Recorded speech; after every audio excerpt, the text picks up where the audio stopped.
പവനപുരിയിലെ ശ്രീകോവിലായി കണ്ടു കൂപ്പാമിന്നു കാർവർണ്ണനെ.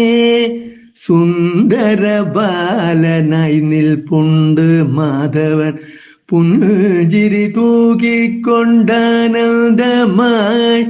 വെള്ളപ്പട്ടുടുത്തു ഉണ്ണിക്കണ്ണൻ മഞ്ഞ പട്ടാലരക്കെട്ടും കെട്ടി.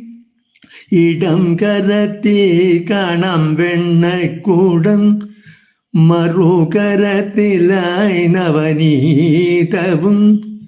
തൃച്ചരണങ്ങളി മിന്നുന്നു പൊൻതള പൊന്നരഞ്ഞാണവും ചാർത്തി കാൺമൂ. മുല്ലമൊട്ടുമാല്യം മാങ്ങാമാല്യം വളയം മാല്യവും